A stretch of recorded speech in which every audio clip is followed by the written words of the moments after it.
do encourage weight bearing through the legs as ABM practitioners. My son is almost 2. We are not yet sitting on our own, but in a jumper stander, he can kick and move. He will bear some weight for short periods in a zero-entry pool.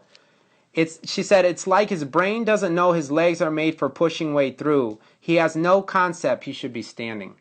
The one thing I would recommend with a child like that is I would start him on his back. So you start it in the easiest position possible. And if he's kicking, I would work with kicking, and I would have let's say like a book or something like this. And if he kicks, then when he kicks here, and I would say, now push, push, push, push, push, push, push, push, push, like that. And now push, push, push, push, like that. And I would get him to start feeling that, how the foot can push against the surface and how he can start organizing his foot in relation to the middle of his body.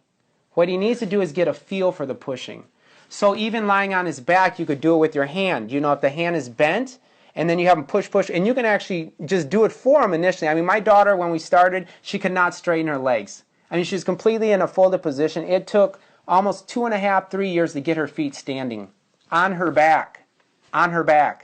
And when she did that, then she was able to bear weight on her feet, which is what Anat says. The kids learn to stand up, lying down. So I've seen it over and over again.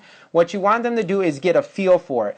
The other thing you can work with that push, push, push, push, push, push through, and then you can do that with one hand, you could do it with the other hand, you could do it with both hands, you can do it with one foot, you could do it with the other foot, you can do it with both feet. Once they're able to do that and start getting some control with their arms and legs, then you can bring in the floor, which then they'll really get a sense of how to push and how that can move them through space. So you see practitioners, and the kid will push with their legs, and they'll put their legs against the chest and they push away, and then they push away. You can do it like that. You can do it on the ground and have them push up the table. You can take the legs and move them to different sides so that they can feel how to push from different angles. You can take and cross one leg over the other and have them push so that they feel what it'd be like to stand on one leg or to push with one leg. You can cross and then do it the other way and have them push. So those are just some simple things that you can do. Another thing is you can have them push with any part of their body. There's a movement lesson I did with Moshe, I did it with Anat. It's pushing parts against the floor. So you can do the same thing, even with the shoulder, push, with the shoulder. You could do it with the head, now push with that. Any sense that they have how to push and to do that will be useful to the child. Because like Anat says, the child learns to stand up with all the random experiences that he's gotten from baby on the back, clear to standing. They learn their feet, and it's not so much about weight bearing. The question is more, how do you connect those feet into the back and have the child understand that these feet and this back have something to do with each other? That's a way bigger conversation than weight bearing.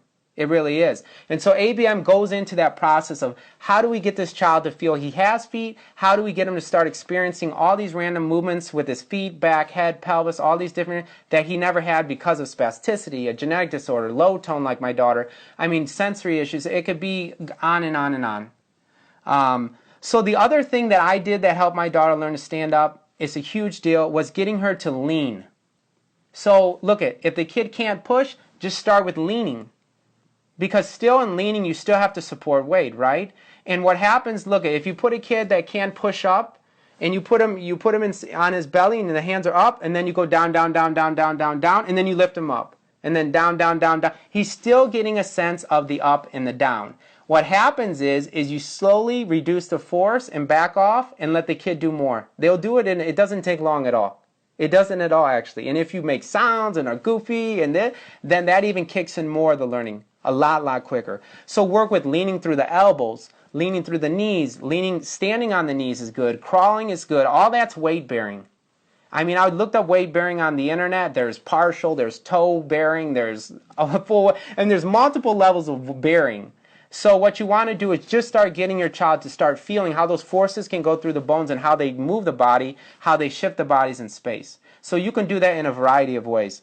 The other thing, too, is you can help map the body, which is a little bit different angle to go.